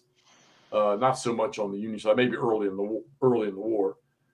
And then in Blind Swords, fairly similar with the Black Swan. The charts are a little different, but same premise to get a shot off and get effect on it. And their ranges are 2. I think it's not more than 2. I think with the dismounted infantry or whatnot. So I think the thing that if there was a new player out there or a player that struggles with something, and Ross, I think I want you to apply this with Into the Woods. And we're going to go back to line of sight, what we were talking about earlier, with the woods and the elevations. Give them a quick rundown. And I would say Into the Woods is a good one to use with the canopy rules. Yeah, I mean, it changes things slightly. That's the most complicated one, probably. Yeah, that's a tough thing to explain. So I in general, you can fire over woods that are below you. They are the equivalent of like one level high. So if your opponent is on the level you are and everything in between you is lower, and this applies to the series rules in general, you can just fire over the woods.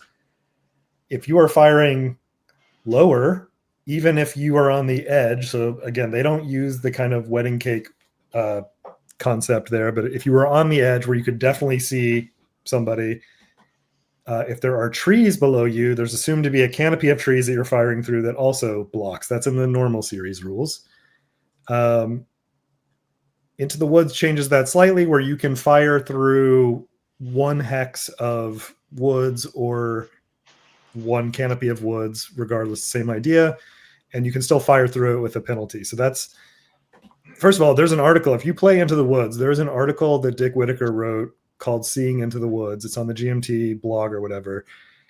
It should just be in the box at this point if they reprint it. It's it's written well in the rules anyway, but having 5 pages of examples of here's what it's like to fire across a farm where there's one layer of woods on the other side of it. Here's what it's like to have artillery up on a hill with limited line of sight through the woods, and this is where they can see and what the penalties are.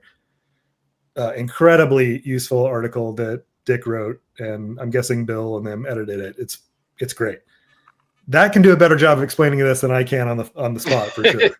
Well, and I think where I was trying to go, because I knew that was probably the toughest one, is if you guys are playing this game and you're struggling with your determination, you know what? Don't sit there and get into a fight with your opponent, which could just be yourself sometimes. Just use your best judgment. If you think it's legitimate, I mean, come on, who are you hurting? Yeah, maybe you're going to cause damage to that unit, and maybe that fire shouldn't have been done. But don't browbeat yourself. I for sure agree that, and especially a D10 based game, rolling 1d10 where you could have a whole range of results anyway, I'm inclined, I'll bog down and try to figure it out for my own purposes. But like, if you're playing the game, just be like, if I'm playing Alan or whatever, and we're trying to move it along, do you think I can see this? Yeah, you can see it. Okay, we'll apply that to you if you look back at me too, or whatever, and just move on. Yeah. It's not going to break GBACW to have some line of sight mistakes. Right. Well, the woods are complicated in the game. They got into the gulch thing. They got into the field edge thing and stuff like that. And granted, I get it. I get what they're saying. There was a couple ways I thought they could have gone after it, but don't just, if you sit there and you do that, you're not going to play. You're just going to be, we all spend enough time in the rule books as it is.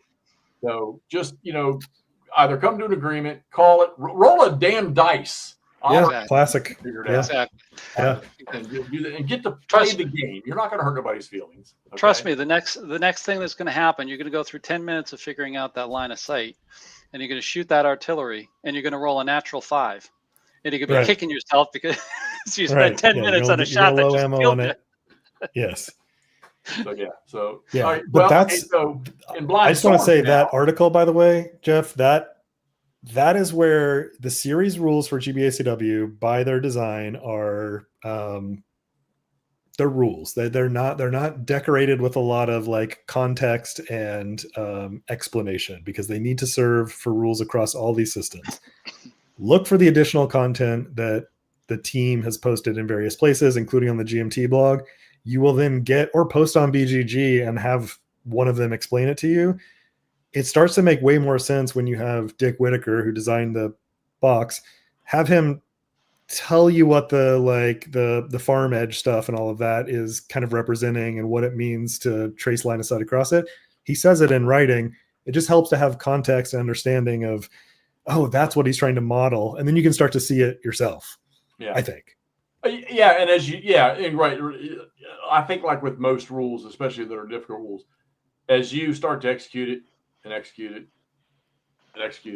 that before long, most of the stuff will become second nature. Like I said, I find myself a lot of times with the rule book, a lot of times I'm going back in to look at an easy rule that I forgot instead of, because Yeah. the brain is so, I got to make sure I execute this right. But yeah, just don't browbeat yourself with the line of sight. If don't spend a half an hour looking for a rule because you're not playing. Now, blind swords, black swan. So, okay, now here's the difference. Okay, so GBACW, if you're in attack mode and you're on the move, you can fire pretty much at any point during your move.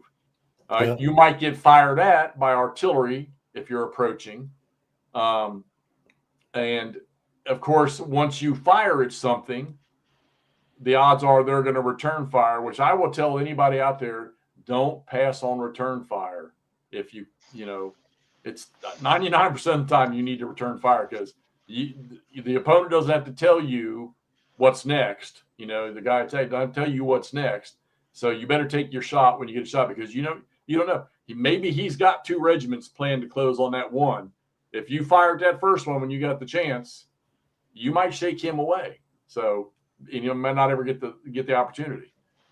Blind swords and black swan is different, because in the sequence of play, it doesn't matter which order you've given, attack or defend, you fire first, and then you do your move, and then you do your rally, I guess, if it's a defend order. So does that work, or should that be changed? I say it works. Well, and it's interesting because somebody, I think it was Arthur, somebody commented in there before, and I think you showed it up with it, because it was actually changed a little bit between the 2 games, particularly on the defensive fire versus the kind of the opportunity fire. I forget what they call it in Black Swan, but they changed that a little bit. So you do have a very strict way of going down it. You've got to go through your firing, you got to go through your movement, and then you go into your shock. And the movement, you can close on that unit that you're going to shock, but you're not going to be able to fire on it until they commit to a shock attack. So there is a little bit of a difference there, but I think it works in both the systems, because when you're dealing with the regimental level with the blind swords, you're getting up to it, and that shock is going to be, or close combat, I should say, is going to be, the key fight within there. But when you raise that up to the brigade level, and you're moving a full brigade, that's going to take a little bit of time. That's going to take a little bit of energy. You may have, the regiments of those brigades, fanned out a little bit more. So by shooting them and stopping them before they get close is an important factor, important factor to that. But it is a lot more rigid, but at the same time, you get the dynamics of playing chits within those phases to potentially counteract it. So, you can do things in there with the shock, like a command momentum, which I talked about before, that, after you do the whole thing, you can take a whole other turn. You get a whole other turn with the same regiment or the same brigade or another brigade right next door to it, that you can upset the whole Right. turn right there.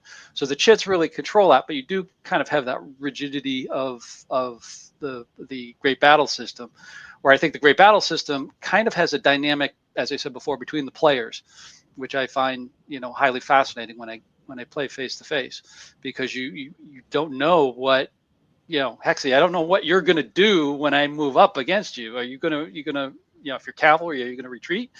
Are you going to refuse your flank? You're going to, even with a shock, are you going to retreat before shock? Yeah.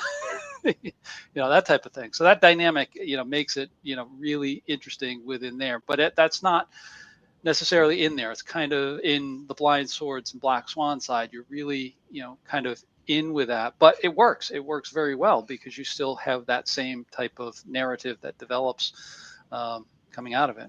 Well, and that little fog of war thing where, maybe you draw a chit or a card that says, hey, let this whole brigade can now fire.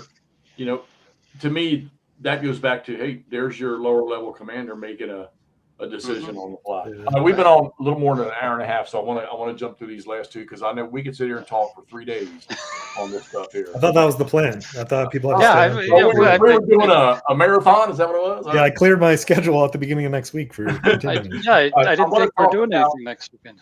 The scenario special rules, okay, and this is just sort of this is just a gloss.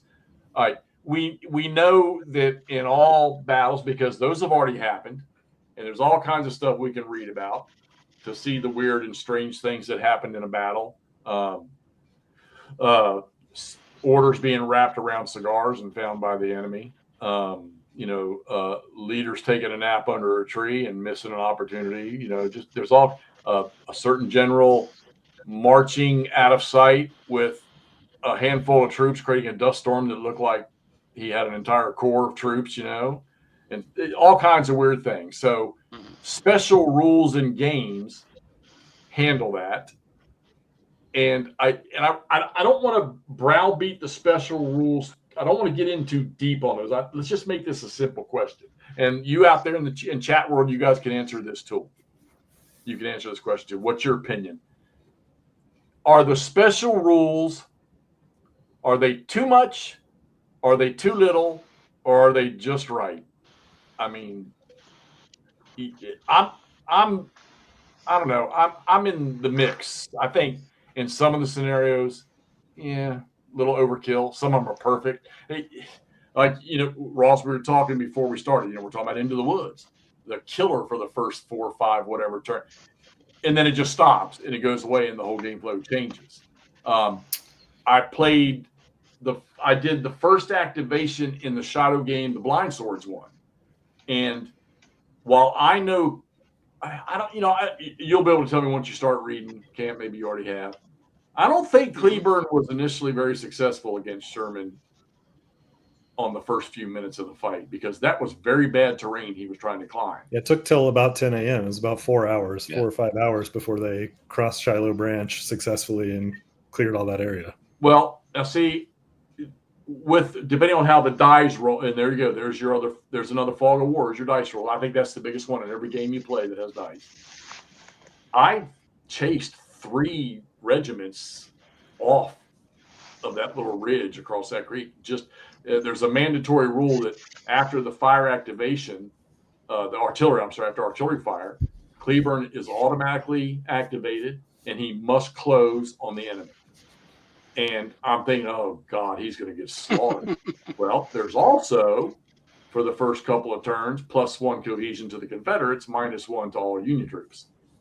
And the dice rolls were strong enough that I just chased Sherman's, front couple of brigades or some regiments out of one brigade, just chased them off there. And now Cleburne's up and over now granted, it's not done, but he's up on those heights already.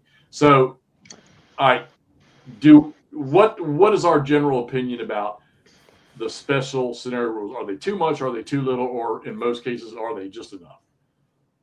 For me, games I played for GBACW, at least, it's generally right on for what I'm looking for adding color and for things like random events and whatnot, but then also adding enough structure that it's not programming it, but it's also not a sandbox. It's meant to simulate the problems that were faced initially in this battle when 2 forces met. There's certain things that you need to set in stone or set in the rules so that you as the player also have to engage with those problems. And otherwise you have a sandbox game, which is a different type of game where it's like, everyone's awake in the Union camp already and they can all line up immediately or whatever at Shiloh. That's a completely different game. That might be interesting, but not what I'm interested in. So for me, it feels right. The amount feels right. That being said, the smaller battles, and that includes some in by swords and bayonets, I don't think need as many special rules as are included. I don't think the juice is worth the squeeze on some of them as far as the amount of wrapping your head around what they're trying to model is doing for kind of a small conflict. Yeah, and I will say that with the by swords and bayonet, the footprint of the games that are in there is great for getting into the system. maybe a little much, I think, on the special rules. But I agree. That's why I think something like the Race to the Wall at First Kernstown in Death Valley, to me, still seems like the entry point. Pretty minimal special rules. There's some things about command again there, but really you don't have rain rules. You don't have all this like I don't know. Yeah, I think those. Yeah. I think the smaller the scenario or the battle in GBACW, the you want fewer special rules just because they're meant to be played quicker and they're not as right. they get in the way. It feels like to me. Yeah, Lord, I don't like that rule at all, and I'll never play line of battle where Reynolds has to die. I'll never play any game where you force me to kill him. Camp, what's your consensus on that? I totally with what Ross is saying about smaller battles, because I've played most. I will, by the time I finish the 1862 stuff, I'll play all of Death Valley within there, which I think is fantastic for the range of battles you get in there.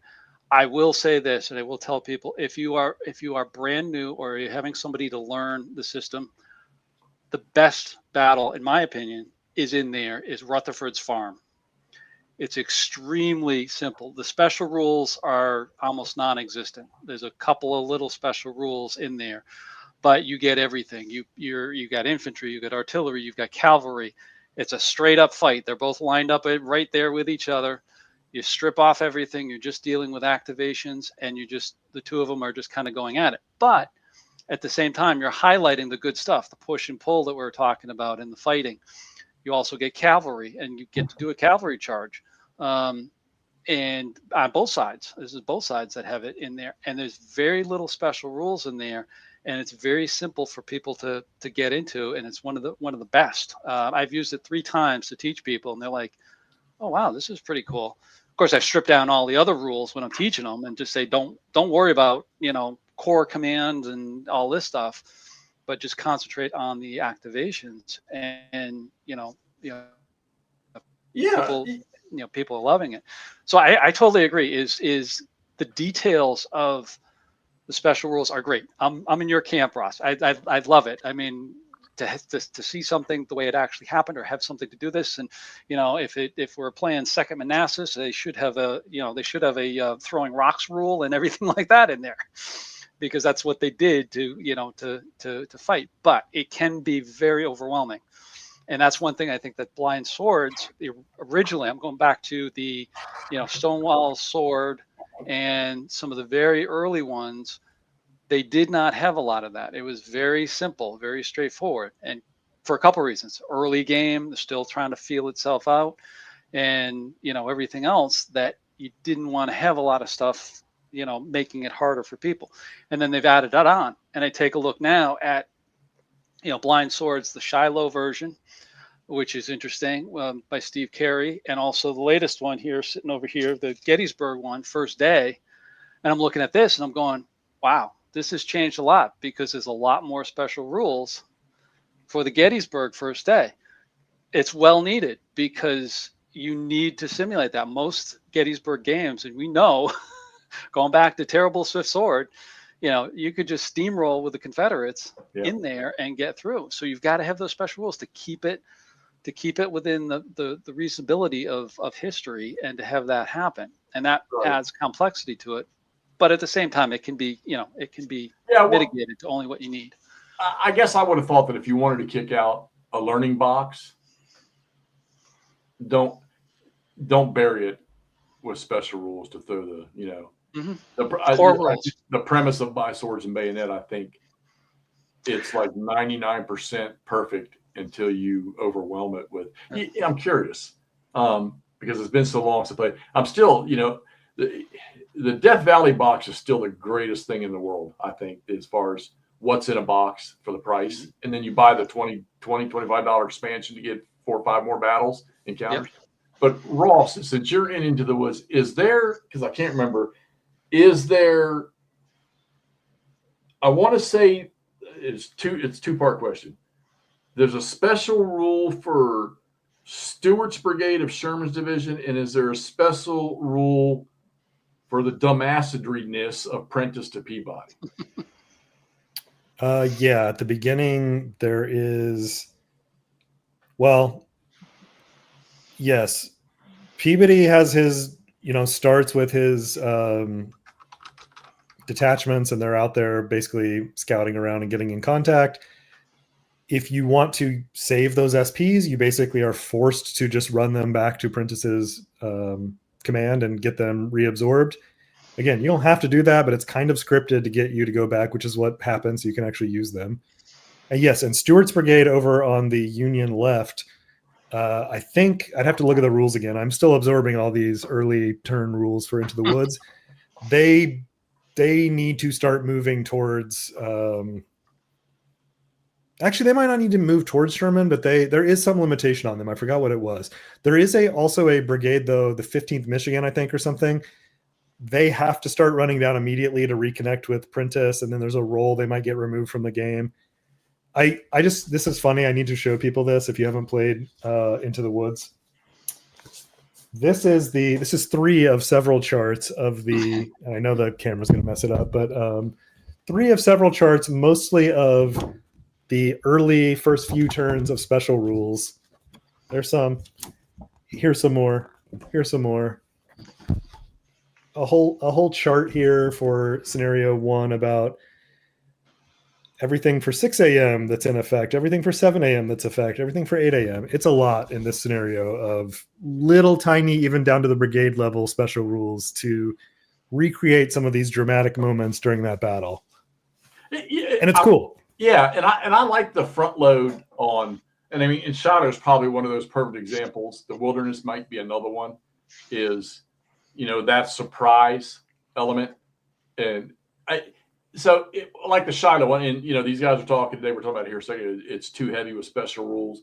The Blind Sword Shiloh, and it is there's quite a few of them in it, but I didn't find it to be killing, and a lot of it makes sense. So, all right. Anyhow, let's get on to this last one. I want to get this thing closed out. We've been going at it for a while. All right. And this is also for you all out there in Watchy land. Ease of play and duration. And Ross hit me up about this earlier. This is more general because, you could nitpick,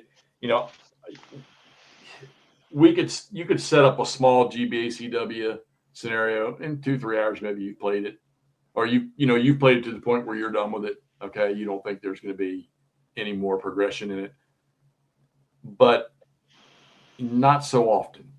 The game, it's a grind. Playing GBACW is a grind. You've got to be a person, and this is my opinion. You guys can voice yours here in a second. You and the crowd can too. If you want to play details of linear black powder warfare, in my opinion, the new GBACW is the ticket. Okay. Blind Swords, and I'm going to appreciate what Herman has done with that. He could have taken that game and said, just as deep as GBACW, but he didn't. He made it so that it can reflect, potential historical outcomes and the way things worked. And he just made that rule set a lot lighter and easier for the player to deal with. Okay.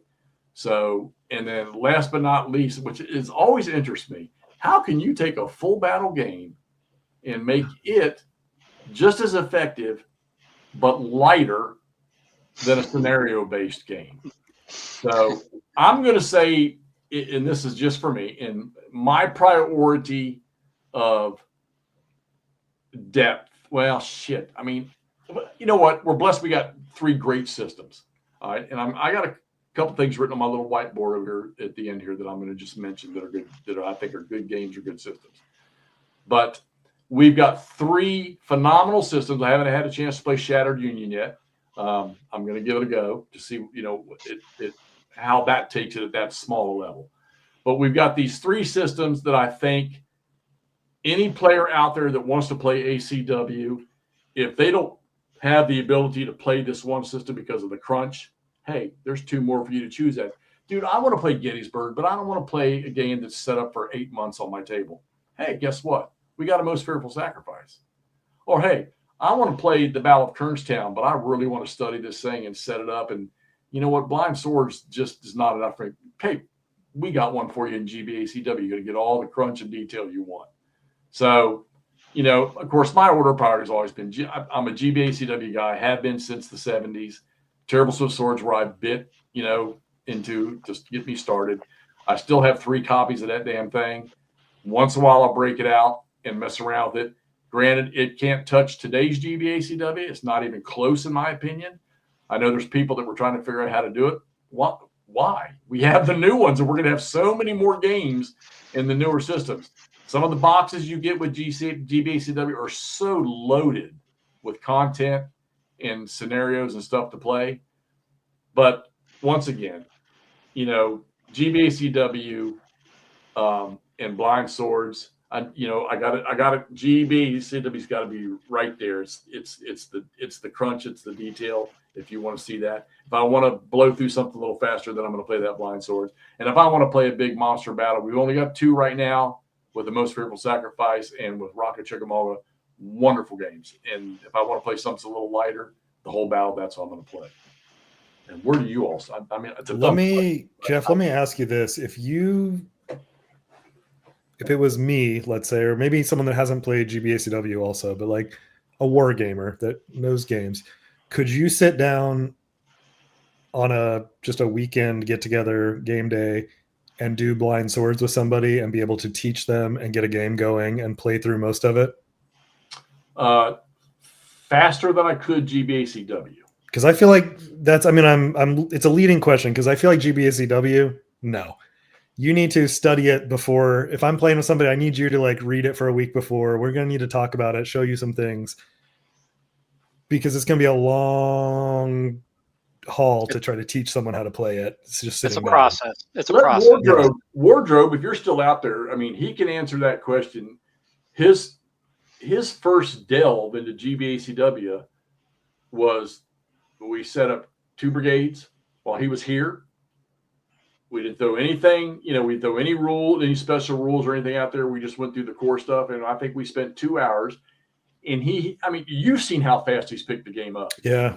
But I gave him just a very light core rule. I mean, I think anybody in this group right here could take somebody in any one of those systems if we were all 3 playing them.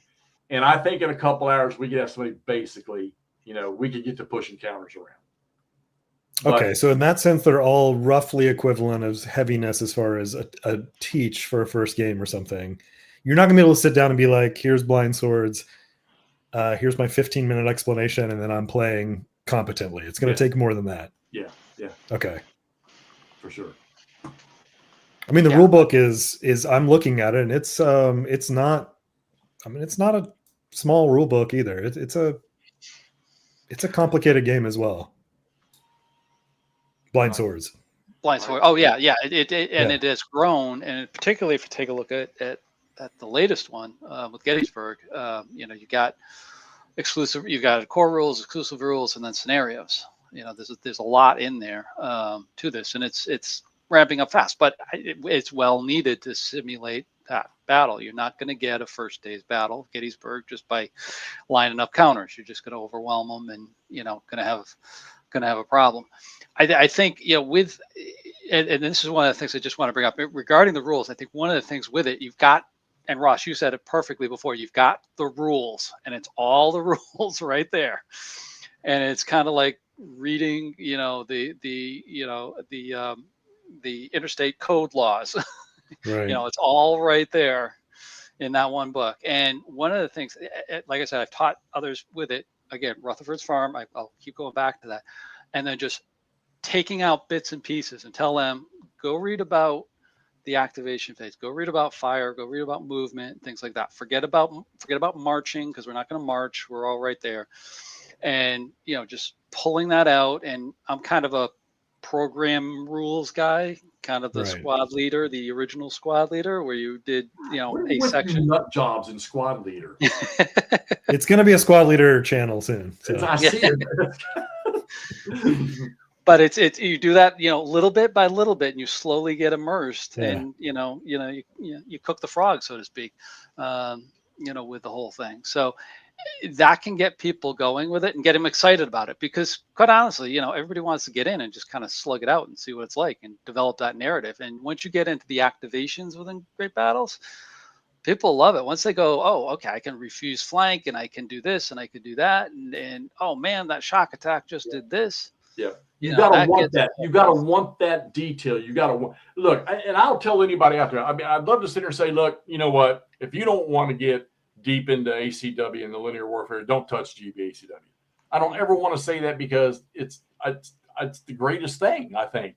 But on all honesty, if you've never touched anything like this, I'm not going to recommend you start with GBACW. Now that I've said that, we know what's coming in the 3-dog box.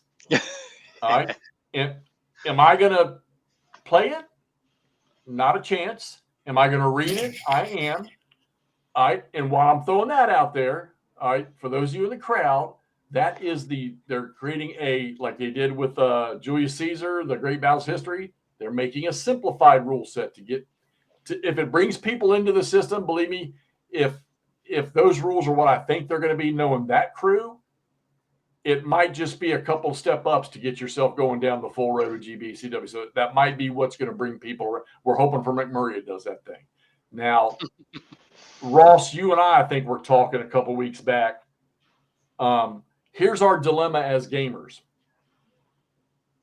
Maybe you're not sure, and somebody, was it Art put it on there a second ago, about right there. The differences between Black Sword and Black Swan. Here's our dilemma as gamers. If you don't buy 3-dog deluxe right now on pre-order for $63, you can bet you're going to be paying $125, $130 for it later. That's our dilemma. And that's all I can say to it. I would rather have it for $63 and maybe never get it to the table, because I'm not even going to make that statement about resale. But that it's just, I mean, and I'm going to say it right now, run right now. Stop everything you're doing and get over there and pre-order the game for $63. While you're there, pre-order Stepping into Hell at its reduced price too. It's just, I thought we've had this discussion over the last couple of weeks, and I'm sorry, it's just the right choice. If you even have one of the games, and of course, I'm also going to tell you that if you're going to start GBACW, it's not, you can't get it anymore new from the developer or the producer or whoever makes the game. But if you come across a box for Death Valley, hell, I've given away 3 on this channel already in the last year and a half. You better buy that box. Even if you don't want it, buy it. I'll buy it from you. But if you want to get into GBACW and you can find that box, marvelous. And I will say this again, in defense of 3-dog, if you want to get into GBACW and you want to start basic, go pre-order that thing right now, the deluxe, for $63, and you'll get those basic rules.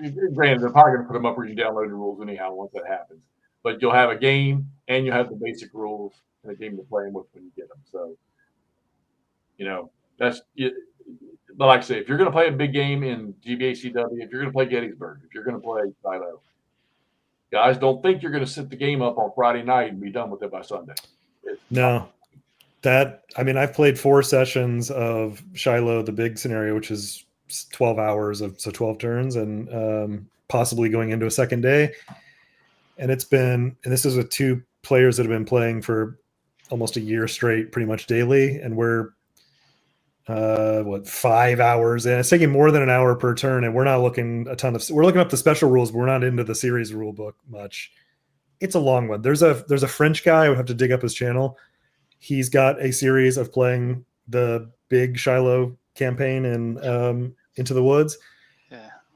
It's like 45 videos long, and I can't understand anything he's saying, but it's been fun to click around on it. But he's like 45 videos in over the past year or whatever, hour-long sessions of one game of Into the Woods, which is great. That's what I'm looking for, so I'm excited about it. But David, there are smaller ones, but it's a beast. The big ones are heavy, and you're going to be staring at that map for a long time. Yeah, and I can't remember the last time I completed a full complete game of anything of Gettysburg. because I mean, like I said, I'm impatient, I'm antsy, and after a while, I see another shiny toy over there that I want to take for a spin. Go ahead, Alan. I see. Well, yeah, and that highlights something that they're doing, and Into the Woods was one of the first things they did this in, is they are putting in single map, smaller scenarios of key battles within the battle. They started with Into the Woods, which I actually play tested some of those, which I thought were great because yeah, the again, Cleburne battle's the first one they exactly they're good enough to set up. Yeah, it's probably maybe a full day if you're two good players, like Ross is saying. A couple people have played, you can probably get it done in a day. But if you're looking to set it up for a weekend or a couple of weeks just to learn it, just to get yourself immersed into it, hey, like you said, and they're doing this with Gettysburg as well. Some pretty significant ones. Culp's Hill is going to be a single battle. I think they're doing one for the first day there as well. And I think there's another one for Pickett's Charge, if I remember correctly. right.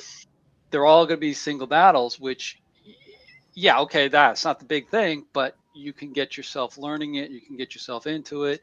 And then maybe, as you said, Hex, that, we get this thing together. We get multiple people in there. That's where it's a lot of fun. If you've never played this with multiple people, then you're missing out, because you get 4 people, just 4 people, 2 on a side. It's super fun. You get like 6. Yeah. Well, when I went up to Gettysburg Gettysburg 3 years ago, and they were all there, and I mean, Stigler flew in, tour guide Phil was there, a whole bunch of people that have either had their hands in it. Pretty much the entire design crew at the time, I think at that time it was Dick Whitaker, Bill Byrne, Dick Vollers, and Al Smith were like the 4 at the time because of the games that were being worked on. Dick and his one of his buddies, they played the 3 Dog Deluxe scenario with Buford on the first day. I'm telling you, they were up there the whole week. I only came up there twice. I think they played it at least 10 times, that scenario, because they were trying to make sure they had the vedette rules right and how the fight went.